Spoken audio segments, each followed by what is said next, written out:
ओम सभी को सादर नमस्ते जी।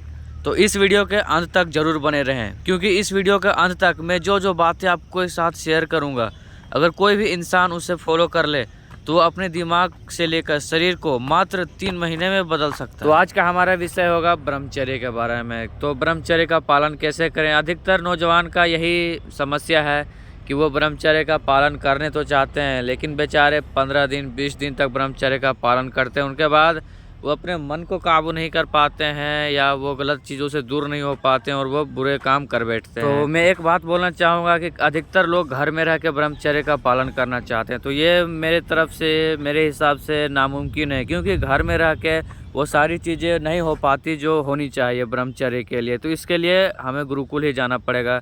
अब मैं ब्रह्मचर्य पालन करने के लिए जो नियम आपको बताऊंगा उसे ध्यान से सुने, क्योंकि अगर आप इन नियमों को पालन करते हैं तो आप अपने बॉडी को मात्र 3 से 4 महीने में पूरा ट्रांसफॉर्म कर सकते हैं। तो जो सबसे पहला नियम है वो है शरीर को थकाना। आप जितना अपने शरीर को थकाओगे उतना ही ब्रह्मचर्य पालन करने में आपको मदद मिलेगी। अब जो अगला नियम है वो है मोबाइल। आपको जितना हो सके मोबाइल से दूर रहना है, क्योंकि ब्रह्मचर्य टूटने का जो मतलब 99% जो रीज़न है वो है मोबाइल। हमारे ब्रह्मचर्य आप देखे होंगे हर बार आपका कॉमन आता होगा कि आपका जो ब्रह्मचर्य है वो मोबाइल के ही कारण टूटता है।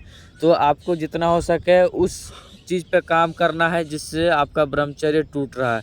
तो वो मुझे जहाँ तक लगता है वो मोबाइल ही है। तो आपको मोबाइल से दूर रहना है। ये वाकई में एक कठिन चैलेंज है, लेकिन अगर आप इस चैलेंज को पूरा कर लेंगे तो आपकी सफलता ज़्यादा दूर नहीं है। तो दोस्तों मैं एक एग्जांपल से आपको समझाऊंगा कि ब्रह्मचर्य का पालन और वीर्य हमारे शरीर के लिए कितना ज़रूरी है, क्योंकि आजकल के लोगों के मतलब भ्रम फैल चुका है कि ब्रह्मचर्य पालन करने से कुछ नहीं होता, वीर्य की रक्षा करने से कुछ नहीं होता।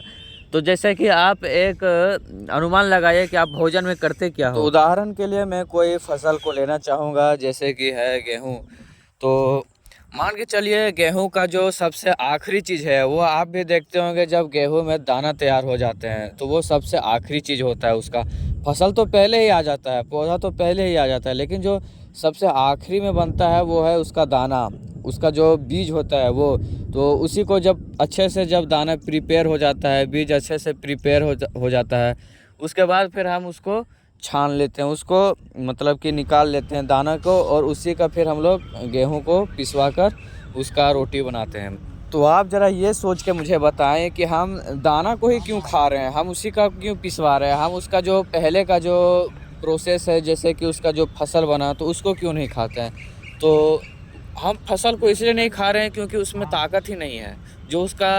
जो गेहूं का जो सबसे ज़्यादा ताकतवर चीज़ है वो उसका बीज में होता है। तो इसी प्रकार मनुष्य का भी जो सबसे ताकतवर चीज़ है, जिससे मतलब जो आखिरी चीज़ है वो वीर्य बनता है, तो वीर्य ही सबसे ताकतवर चीज़ है। अगर आप इसको बर्बाद कर रहे हैं तो समझिए कि आप अपने शरीर की ताकत को बर्बाद कर रहे हैं। और वीडियो डाली जाएगी मेरे इस चैनल पे, तो वीडियो को पूरा देखने के लिए बहुत बहुत धन्यवाद। फिर मिलेंगे किसी नई वीडियो में नई जानकारी के साथ। जय श्री राम।